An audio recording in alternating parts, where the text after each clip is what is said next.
Voilà, bonjour, je me présente, je suis Landry Nyamba, je suis acteur, j'ai été mannequin, je pose toujours encore pour des catalogues, je suis aussi acteur. À la base aussi j'ai une formation de juriste d'entreprise et voilà, je suis devant la caméra de Actu225.net pour répondre à toutes les questions qu'on va me poser, en tout cas dans la mesure du possible. La rubrique face cachée. D'accord. C'est vrai que Nyamba, les téléspectateurs ou les cinéphiles ivoiriens, vous pouvez à travers classe A déjà, non? Ou avant Tout à fait, non, c'est... Avec classe A. Alors, on te retrouve dans un casting de Matika Production qui a produit classe A. Ça fait un peu bizarre, non? On n'aurait plus de facto de prendre pour la prochaine production. Non, ce n'est pas bizarre parce que, pour la simple raison que, voilà, le producteur, il a expliqué tout à l'heure, le producteur l'a expliqué tout à l'heure devant la plupart des participants au casting et toutes les autres personnes qui étaient présentes, que ce n'est pas parce qu'on a déjà travaillé ensemble que du coup je dois être pris d'office. Non, il y a une démarche à suivre. Matika a un processus dans le choix des acteurs qui vont participer au film qu'ils produisent. Donc je me soumets à ça. C'est vrai que j'ai déjà bossé avec eux, mais ils ont des exigences pour certains rôles. Il faut que je puisse rentrer dans le cadre.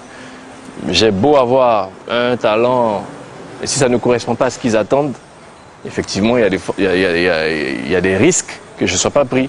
Si je corresponds, il y a des chances que je sois pris. C'est un peu ça. On sait qu'après Claska aussi, il y a d'autres productions dans lesquelles tu as prêté ton image.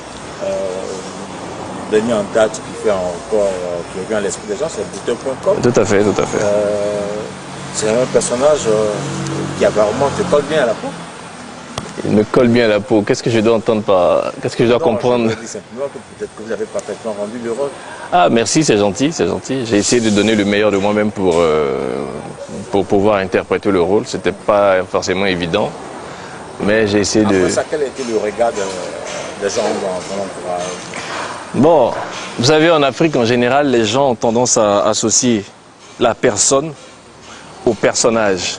C'est-à-dire celui qu'on voit dans la vraie vie, on a tendance à le confondre au personnage qu'il interprète au cinéma. En Afrique, on a ce problème, on a beaucoup ce problème. C'est vrai qu'en Occident, ça existe aussi, mais pas à cette échelle-là.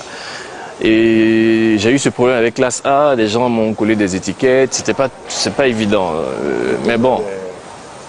Avec classe A, je veux dire, voilà, donc voilà, les gens ont beaucoup bavardé par rapport à ça. Mais bizarrement, par rapport à Brouteur, c'est plus des blagues. Les gens doivent se douter que je ne suis pas un cybercriminel, je ne suis pas un brouteur, donc j'ai même jamais fait ça de toute façon. Et quand ils me voient, en fait, c'est plus pour me taquiner. Ah, ça va, le brouteur, tu dois avoir plein d'argent en ce moment, il faut travailler sur moi, des trucs comme ça. Mais bon, ça s'arrête là. C'est juste pour me chahuter, pour me dire en fait que c'est la façon dont certaines personnes procèdent pour me dire que voilà, j'ai vu ton film, ça m'a plu, j'ai bien aimé comment tu as fait et tout, et puis ça fait du bien, quoi. Alors ça, c'est ce que les Ivoiriens ou les téléspectateurs, les cinéphiles savent de Landry. D'accord. Hors caméra, qui est Landry?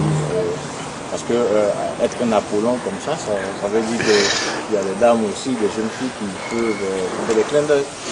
Parlons un peu de cette face-là de Landry. Bon, je vais pas nier que je reçois voilà, de temps en temps des avances, c'est vrai, mais j'ai quelqu'un dans ma vie. Donc une personne que j'aime beaucoup, qui me soutient dans tout ce que j'entreprends. Et je suis vraiment bien avec cette personne-là. Et du coup, je ne laisse pas la place aux propositions des dames ou des jeunes filles qui peuvent fuser de ça et là. Mais bon, je vais dire, chacun sa façon de faire. Moi, tu prends pour refuser une avance d'une belle fille qui te ferait des avances? Bon, déjà, j'ai la chance d'avoir une belle fille avec moi. C'est pas parce que, comme on le dit souvent, on ne peut que montrer son village avec la main gauche, mais vous l'avez dit tout à l'heure, comment dire, je dois recevoir certainement des propositions. Imaginez que si je dois faire un choix, parmi toutes ces filles-là, quand même, que je puisse me permettre d'avoir la meilleure de toutes celles qui vont venir vers moi. En même temps, je pense avoir la chance d'avoir cette personne-là avec moi, parce que elle est très adulée aussi de son côté. C'est pas toujours facile. Et je prends ça comme vraiment une chance, une bénédiction de l'avoir, moi, alors que peut-être que d'autres qui se targuent peut-être d'avoir plus d'avantages, que ce soit financier ou pas, n'ont pas réussi à l'avoir. Vous voyez, donc à partir de là, on n'a pas... La garde jalousement. Hein. Voilà, exactement, c'est très bien dit. Et donc à partir de là, on n'a pas vraiment envie de céder aux tentations, parce que les tentations, il y en a, ça c'est clair. Comment tu fais pour résister? Je dis sérieusement, quoi. Sérieusement. Oui. Mais... Est-ce qu'il n'y a pas une situation, une anecdote que tu peux bien nous raconter? Comment tu n'as pas cédé à tomber dans le lit avec une autre que Là, vous savez, sur Facebook, déjà, il y a des filles souvent qui m'envoient des messages comme quoi, voilà, elles ont envie de passer une nuit avec moi et tout. Je veux dire, à la limite, c'est facile. Je n'ai qu'à répondre oui. Et puis bon, voilà, on n'a qu'à échanger les contacts et puis on se retrouve quelque part. Mais bon, j'ignore ces messages-là, tout simplement, en fait. Parce que, voilà, prêter le flanc, c'est-à-dire, j'entends par prêter le flanc, répondre, essayer de causer un peu avec la personne, ça crée certaines ouvertures. Vous savez, dans la Bible, on dit fuyez. Et j'aime bien ce passage, on dit fuyez l'impudicité. Bon, c'est vrai qu'on n'est pas encore marié, on vit dedans, mais on essaie de limiter déjà ce qu'on fait. Moi, voilà, pour l'instant, non, mais je pense que bientôt, par la grâce de Dieu, les choses vont se normaliser. Donc, quand il y a des situations comme ça, il ne faut pas prêter le flanc, parce qu'en prêtant le flanc, on ne sait pas. On est des hommes, on a des principes, c'est vrai, mais nous ne sommes que des hommes, justement. Donc, à tout moment, malgré la détermination qu'on a de vouloir rester sage et tout, une chose qu'on ne maîtrise pas, un facteur qu'on ne maîtrise pas peut venir tout mélanger. Donc, vaut mieux fermer les portes et puis on est plein là. Quelle est la plus belle chose que tu aurais fait à bien-aimé? La plus belle chose qu'elle a aimé, qu'elle a adoré c'est quand je lui ai offert une rose la première fois. Ce que j'avais jamais fait de toute ma vie. Je lui ai offert la rose au moment où elle s'y attendait pas. Et je pense que ça lui a fait vraiment plaisir. Elle a gardé. Elle doit encore avoir les pétales qui peut-être aujourd'hui ont changé. Voilà. Ça fait 3 ans. Voilà. Je suppose que c'était une fête de la Saint-Valentin. Oui, j'avoue. J'avoue. Alors, ça a été quoi la plus grosse bourde que tu aurais fait pour qu'elle soit mécontente, qu'elle se fâche avec toi? La plus grosse bourde. La plus grosse bourde. Tu cherches. Oui, parce que j'ai fait des choses, pas volontairement, mais j'ai fait des choses qu'elle n'a pas appréciées, qui l'ont vraiment blessée. Et donc, peut-être que, bon, je peux dire peut-être que quand j'ai peut-être oublié de lui parler d'une aventure que j'ai eue dans le passé, et puis elle apprend comme ça à l'extérieur, c'est clair que ça ne fait pas plaisir, quoi. Et donc, à partir de là, bon, il faut trouver le moyen de lui faire comprendre que ce n'est pas quelque chose d'important. C'est pour ça justement qu'on n'en a pas parlé. Voilà. Donc, les filles et nous n'avons pas la même compréhension de certaines choses, mais je comprends parfaitement que ça puisse frustrer parce que je me mets à sa place, je me dis, si je suis là comme ça, je vois un gars régulièrement, puis j'apprends dehors comme ça que voilà, elle a eu une aventure avec ce gars, alors qu'elle aurait pu me le dire, c'est clair que je ne serais pas content. Donc, je comprends parfaitement ce point de vue. Et voilà, c'est ça que je peux dire en fait.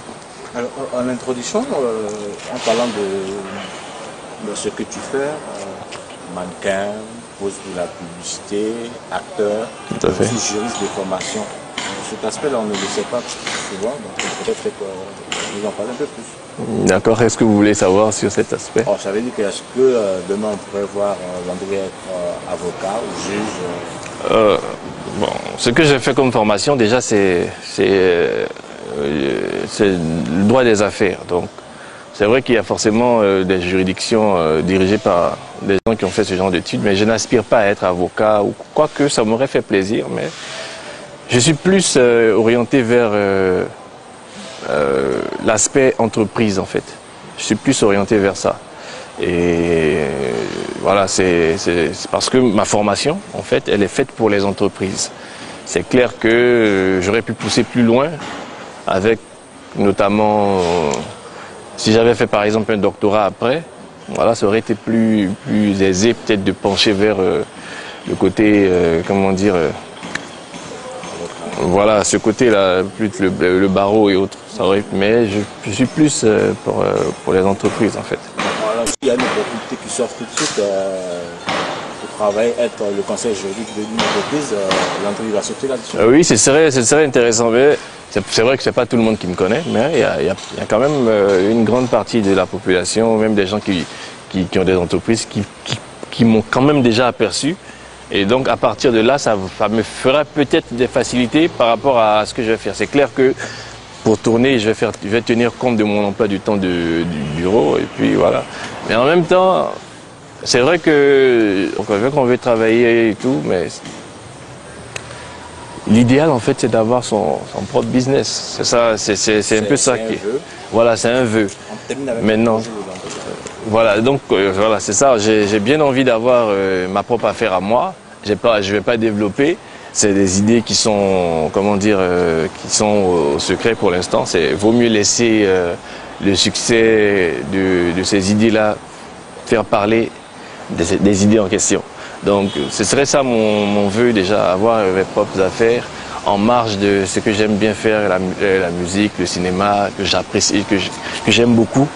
Et voilà, parce que j'ai envie de faire partie de cette génération-là qui se bat d'elle-même pour obtenir ce dont elle a besoin pour avancer, plutôt que ceux, par exemple, qui tombent dans la facilité, ou bien ceux qui attendent qu'on leur offre un boulot, forcément.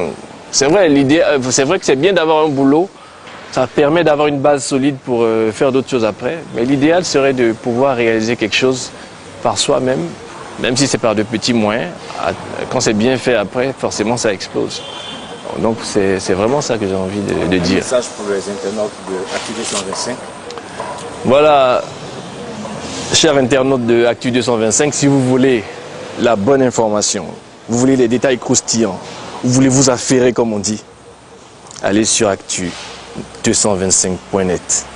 C'est ça que je voulais vous dire. Ciao. Merci.